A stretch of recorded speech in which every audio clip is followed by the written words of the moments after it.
YouTube, Awesome Writer here, and the big day is finally here, the finale for The Mandalorian. No, I'm just kidding. Although I do want to watch that, so we need to get this done quickly. But Once and Always is here. This is going to be my review for it. It's a full spoiler review because I don't really necessarily see the point of non-spoiler reviews. Like, just go watch it for yourself and find out what you think of it. But this is going to be a spoiler review.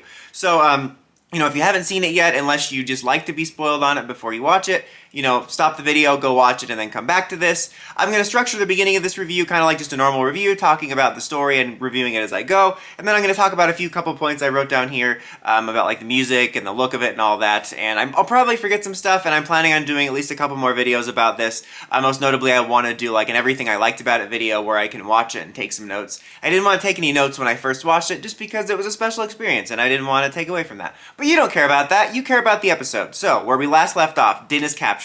Right, that's the Mandalorian again. We pick up actually on a battle with Billy facing down Rita. It's kind of like a, you know, you're coming in the middle of a story type bit and he's like really like haggard from the fight. The other Rangers show up. It's the scene we see in the trailer of the Rangers fighting. It was structured a little bit different than I thought it was going to be. And as expected, you know, we answer this right away. In suit was meant to be Tommy. You know, just obviously we didn't see the actor. A lot of people had a lot of theories about who was going to be in there. Even after it seemed pretty obvious. But yeah, it was meant to be Jason Kim and other Jason David Frank, you know what I mean, in the suits. So that's the opening fight scene, and then as expected, you know, it goes down with Trini sacrificing herself for Billy, and then we do a 1-year time skip. That's where it was different than I thought, which I'm honestly happy about. I thought it was going to be kind of quick-paced in terms of, like, I thought this fight was going to happen at the beginning of the movie, and they were going to tell Min, like, immediately after, and she was going to become a Ranger, and it was going to take place over maybe just a couple days, but they did, like, a year gap, which I think just made the pacing for that part of the story feel nice. Also, a side note, they did use some past like audio for the Rangers in suit, which was really nice because it made you feel like they were actually there a little bit. Definitely some awkward scenes that felt very Sentai Rider team up with just some hollow suits, but they did the best they could, and using some old audio definitely made me feel more like they were there, especially with Kim and Tommy. Tommy even more especially, just because he has those very distinct key-ups. Jason's, for whatever reason, did not seem to have his old audio because he has a very distinct like, ooh, and it was more like, that wasn't that bad. But it sounded generic. It was almost like the no way, you know, peace conference type stuff. But later on, they used his morphing audio. So I don't know, that was a little bit weird. But that's worth noting that they did do that to fill in the gaps there a little bit. It's like very obvious they're not there. They do their best to work around it. It's kind of funny that there's kind of some things that are unintentional homages to the original series, like the necks on the suits are kind of like the season 2 early suits when we started making our own with the neck braces, or just awkwardly having to have Rangers that are there but not there. It's like very peace conferencey. There's a couple different bits like that I just, and also like Pink's suit being her helmet's a different shade than the rest of the suit. It's like a Lightning Collection reference. I mean, I know it's not, but they're like unintentional things. Anyway, I'm getting away from myself. So, 1-year time skip, and then in that time, Min has been training. One nice little detail is she's doing the same training style and technique as Trini, as her mom, which is really nice, which is brought up all throughout it. I think that's a really cool callback. And it's actually Zach that takes her in as a guardian, which I think is really nice. They tried to form an emotional connection between both Billy and Zach and her. I felt Billy's was a little more forced, just in the sense that she blames Billy for her mom's death.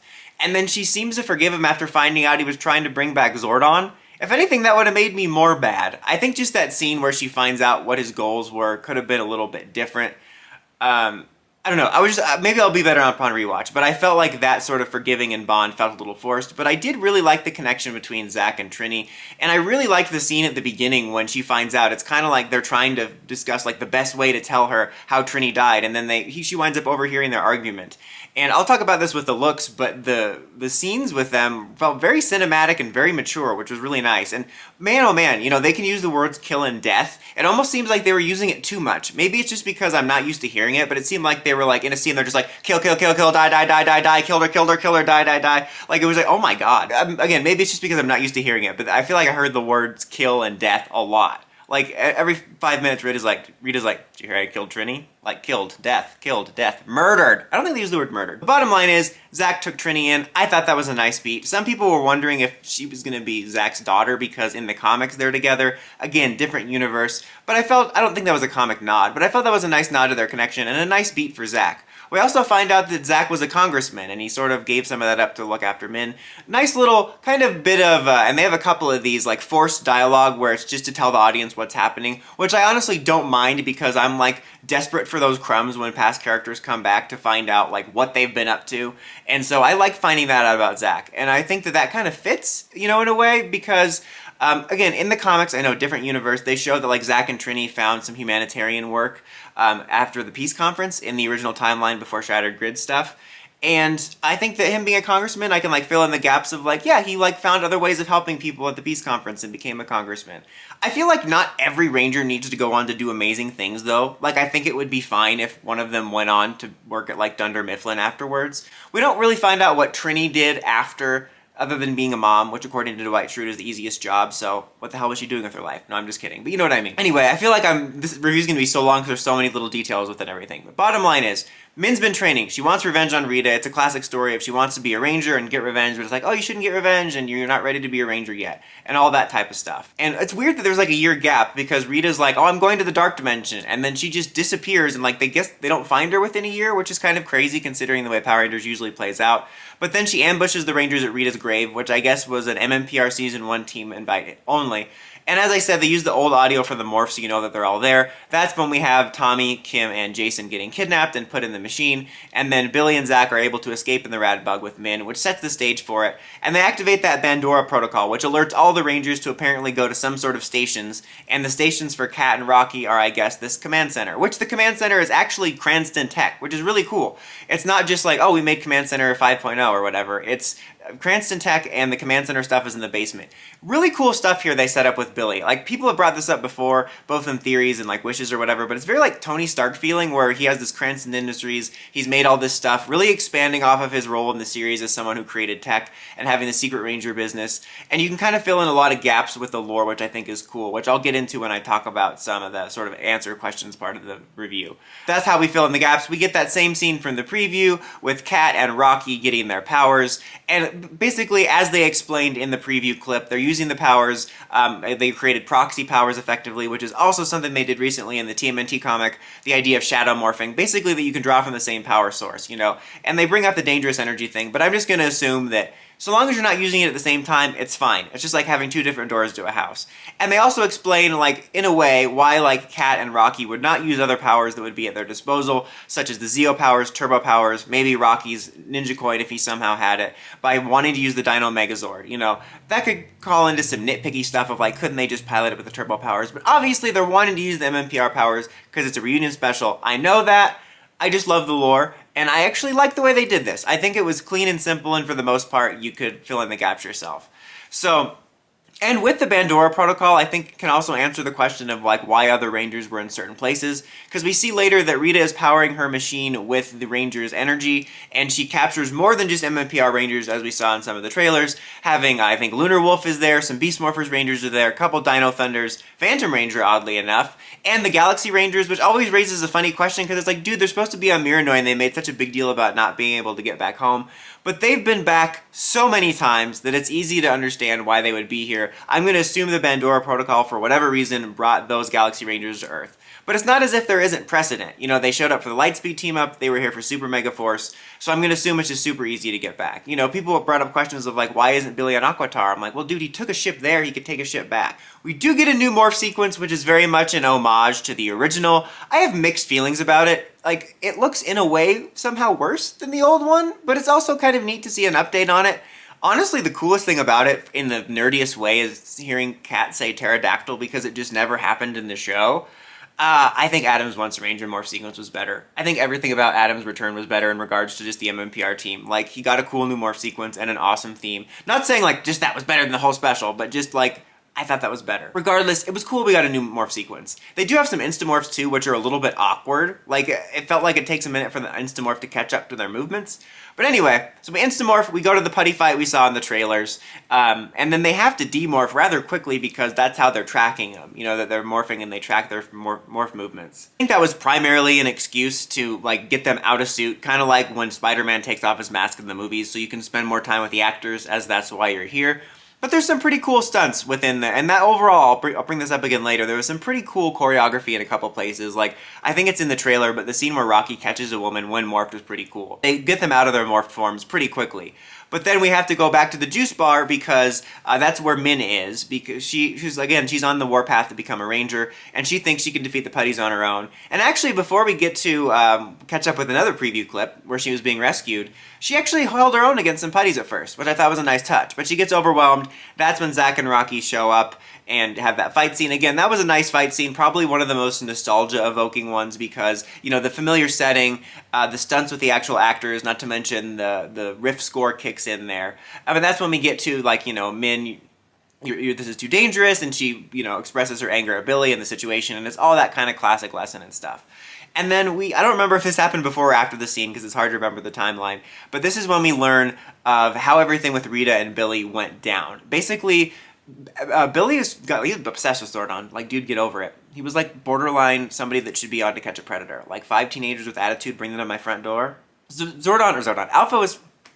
Billy was trying to bring Zordon back as he was like kind of looking through the ether. Yes, I know how the ether works, Guillermo. To find Zordon, and he found like a huge power source, and he thought it was Zordon, and he tried to bring it to the tube, but it turned out to be the excised spirit of Rita. Now, I actually really like this. There was a lot of theories about how Rita could have been brought back, contingency plan by Rita of some sort, Lord Zed somehow rebuilding her because he's back in the current continuity. I kind of liked the contingency plan idea, but this actually I really like, because it ties into what my headcanon is about Zed. You know, because they don't ignore that Rita's been purified, but you know that the evil was burned off of her, and it's that pure evil that's been resurrected, and it actually possesses the body of what we now know as Alpha 8, because the Alpha in the command center is actually Alpha 9. I honestly thought it was Alpha 5. It would have been easy enough to get Alpha 5 back because he didn't die, he just went to Eldar with Zordon, and it would have made a lot of sense for him to be back helping Billy, but I'm kind of okay with this, because it sets up an explanation for Alpha 5 or Alpha 8 or whatever, and actually that's just a really freaking cool explanation. The pure evil essence of Rita being reborn in an Alpha 8 body, that's so comic booky and cool, and I kind of love the hell out of it.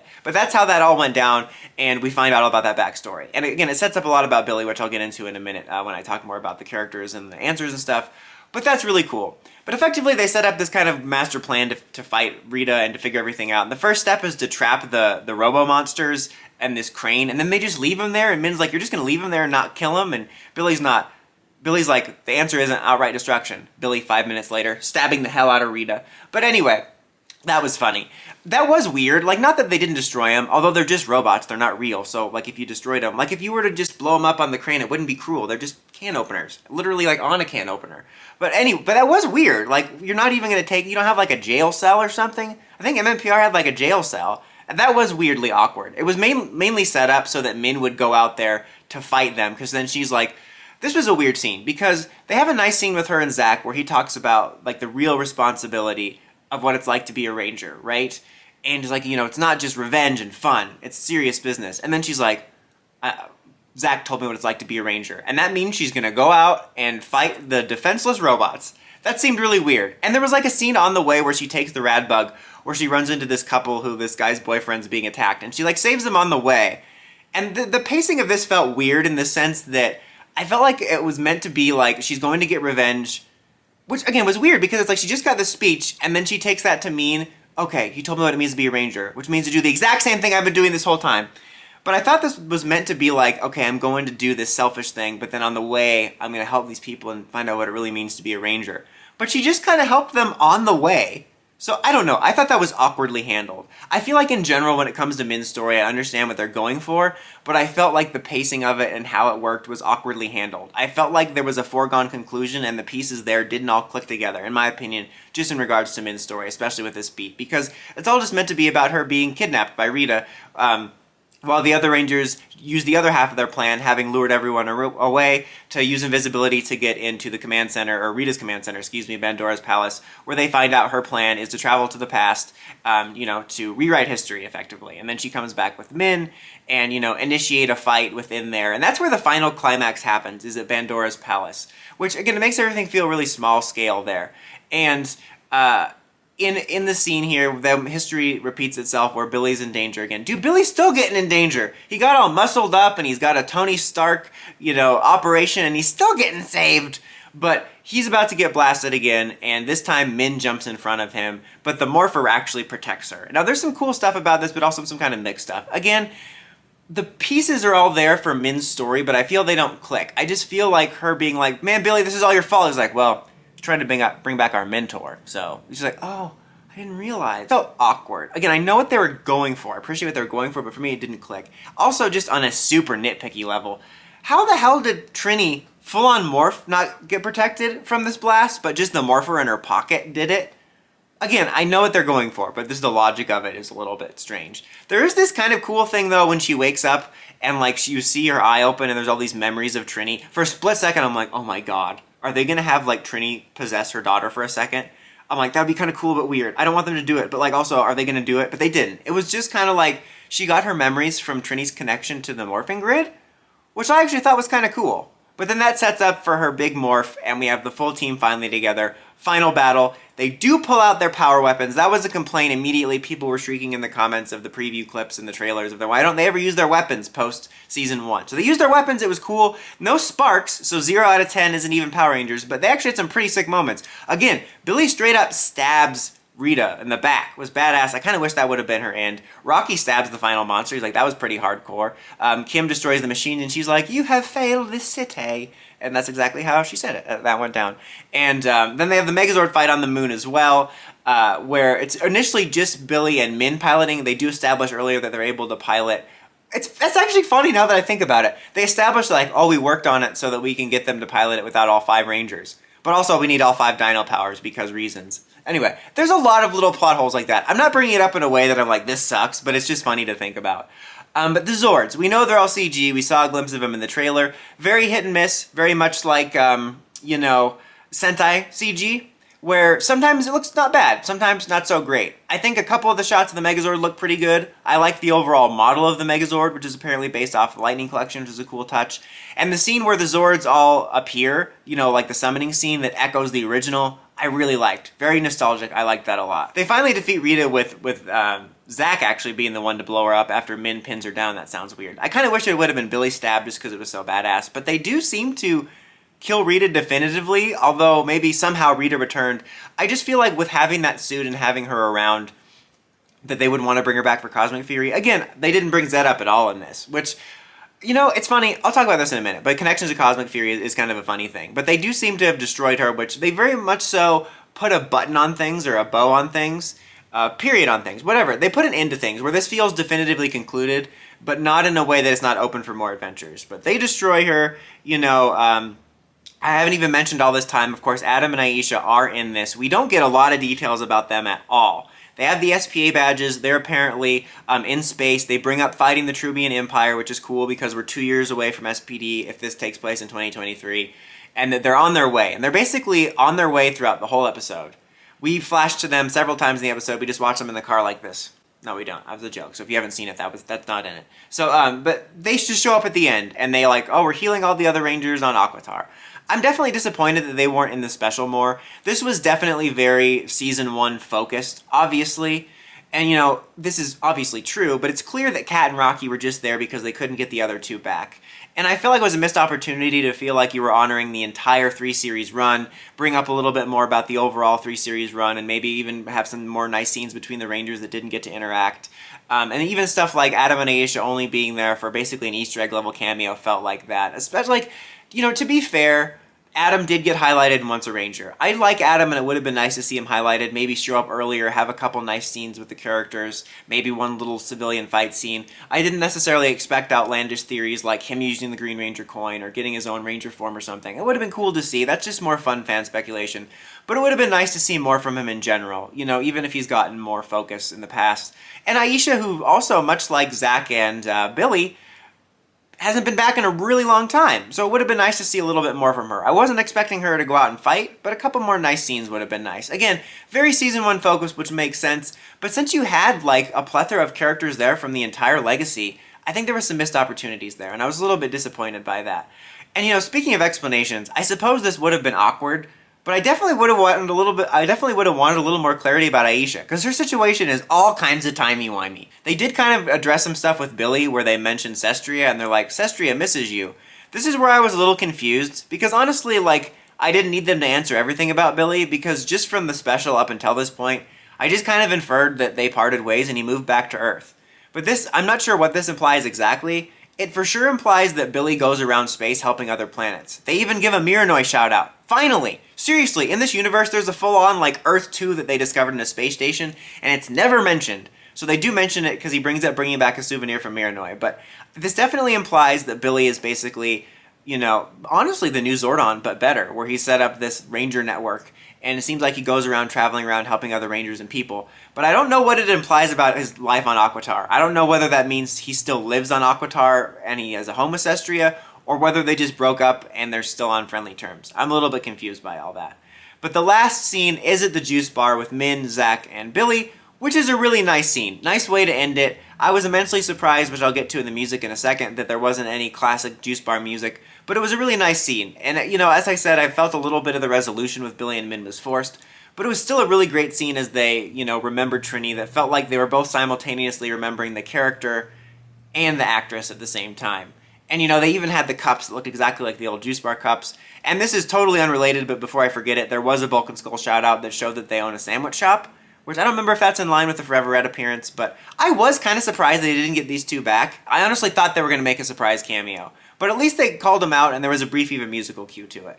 And then the very end scene was very well done. They cut to an old flashback scene of when Kim is singing around the group, and then Zach joins in, which initially I thought was very jarring. I'm like, this is weird. Like, I knew what they were going to go for immediately, but I'm like, okay, where are you going with this? But I think they chose this scene because it allows them to linger on both Trini and Tommy, because there is a moment where they specifically linger on JDF, which I don't remember if the scene lingered on him that long, but I think that's why the scene was chosen, and it's done for a really nice, which I expected, tribute at the end saying, you know, tributing to both Jason and Trini's actors with once a Ranger, always a Ranger, which I expected. I mean, obviously the special I think was always meant to honor Trini and would have had that at the end, but unfortunately, you know, JDF passed after this had already completed, so I think this was a really nice way to include it. Maybe they were always going to include this specific scene, but I think they chose right with the scene in the way that it was able to feel like it was highlighting both their characters. Since the special obviously didn't have an enormous amount of time to highlight Tommy, you know, which I don't think they would have because he's gotten so much focus, but I think you know what I mean. Before we get to the score, let's talk about a couple bullet points I wanted to talk about. So the music, first of all, you know, it was a big deal. They brought back Ron Wasserman, and there was some nice stuff. I have mixed feelings though. I felt it was a little underwhelming, but at the same time I like aspects about that. Like, I kind of think I shot too far in terms of hopes of like, okay, if we're getting him back, maybe we'll get some old songs like Fight or 541. Maybe we'll get one new fight anthem. And I feel like I'm right down the middle on that. On the one hand, I'm actually impressed they showed restraint, because so often I see people being like, let's bring Wasserman back. And I feel like the only person that doesn't want that. I mean, for this special, yes. But like for the future of the franchise, I want something different. And I feel like just those fight songs, while cool for the time, are kind of outdated. But I'm like, okay, if you're going to get them back, maybe we'll do this. And they didn't do any of that. I honestly thought at the very least they would include some of the old tracks. Quite honestly, it was primarily just a sort of new version of the theme that plays at the very end, and some guitar riffs, which the guitar riffs were well done. And I'm mixed on this because I felt that it was very underwhelming in terms of expectations, but I'm also pleasantly surprised, in a way, that it was a mix between some nostalgia riffs and also some different sounding score beats that sounded very epic and modern, which I was really happy with, because that initial preview clip, you know, with the riffs made me very nostalgic, but it made me feel like I don't want this whole thing to be just going back to the 90s. The 90s were kind of the worst, to be honest. And I liked that. Like, again, it was a little underwhelming. I thought it could have been better. I thought there could have been some more memorable moments. I was shocked that there wasn't a little bit of that comforting, you know, juice bar music or some Rita's Palace music. But I liked that there was a mix of some nostalgia tracks and some actual modern day epic sounding score that just made it feel more modern, and like it wasn't just all about the past in that regard. There was a full-on like new version of the theme, which to be honest was fine. It didn't feel like anything distinctly different or great. I kind of prefer the old version. What was cool though is the final theme was played in a pseudo opening credits for this team, which was really cool, even showing an older shot of each member of the cast with a newer shot of them, which very much echoed kind of the old opening credits when they would show like the Ranger in their civilian form and then their Ranger form. And I think they used even Turbo Kim's thing, or Turbo Cat, excuse me. I liked that. I thought that was cool, because I was like, oh, this is an opening with an opening sequence. I thought it honestly was. And I really like that we ended on that and we got that, because that was cool to see them do like a modern version of that echoed it right down to like the beginning riff that kind of shows the events from the special, because I always liked that. As we got later in mmpr, the riff was used as sort of a summary of the current state of events, and I thought that was cool. But the music, bottom line was, I appreciated that we actually had some stuff that didn't sound like mmpr that was modern, but the elements of bringing Wasserman back were a little more underwhelming. I'm not that upset because, again, I'm not as huge of a fan as other people, but I'll admit it was underwhelming. Now, talking about the look, because I recently did a video talking about like, oh, does this look too cheap? And that was more like about other people's reactions. And I want the reboot to look better away from the tokusatsu vibe a little bit. But this one, actually, it's better than you think. It's kind of like a right down the middle bit, where for the most part, all of the civilian scenes look great. Especially the scenes with Zack and Billy in the house and all kinds of stuff like that look very cinematic and mature, and I wish the whole special looked like that. The regular Ranger action looks basically like Cosmic Fury, like you come to expect. You know, could have looked a little bit better, but, you know, it's fine. It's not meant to look much better. I think if you're a fan or even nostalgia fan, you're gonna be like, yeah, this is PR.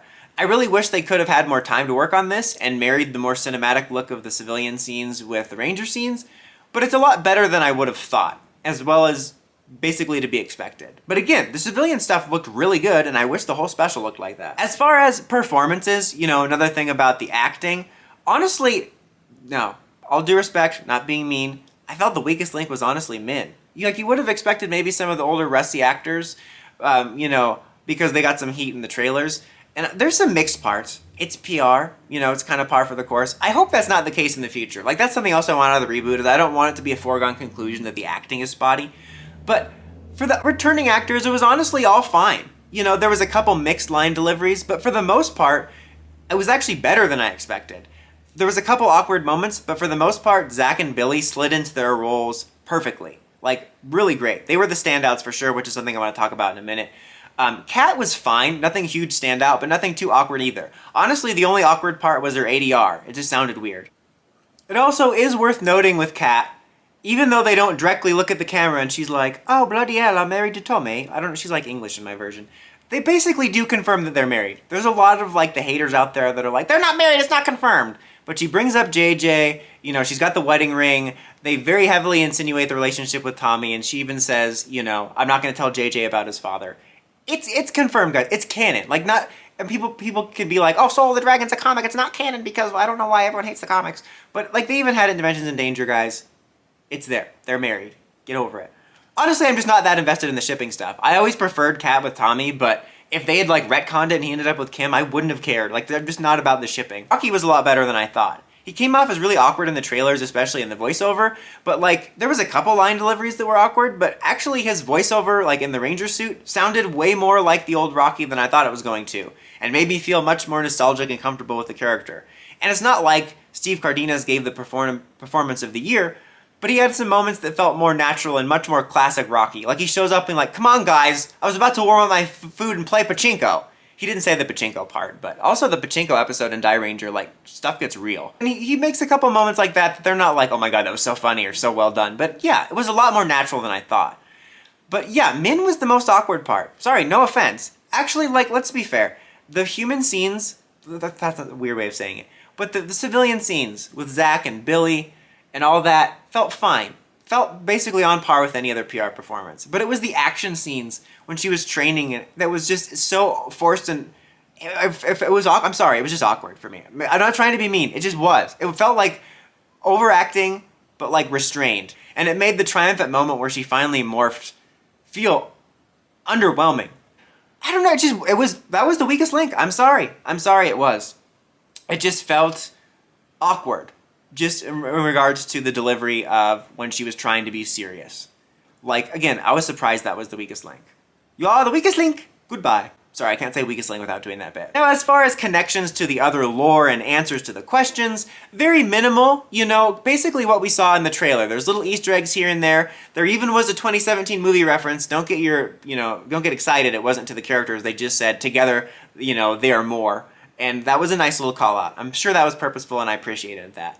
But nothing too huge, you know, obviously she kidnapped other Rangers. As a longtime fan, it would have been nice if we could have cut to some even security footage of other Rangers fighting and getting kidnapped. It would have maybe taken some other people out of the moment. That's very much a very hardcore fan nitpick. But there's not a lot of connections to seasons in a major way, because I think they were trying to keep it very core focused. And there's not a ton of answers. It's almost classic PR in terms of it gives you enough to fill in the gaps yourself, which I think is fine. I think an over amount of exposition would have gotten in the way of things. I would have liked to get some clarity on some things a little bit more, but I think just the general setup of what Billy's doing fills in a lot of gaps for me. I think between him and the Morphin Masters and other avenues that they've used to explain why powers and stuff are back, they give you enough you can fill in your own headcanon in a decent way, in my opinion. I especially just really like what they did with Billy here. I feel like Billy's whole mission was like, dude, Zordon ran us through the freaking gauntlet to get our powers back. So I'm going to establish a company where we can just freaking reproduce our powers and everything else whenever we need it, and it'll be easy.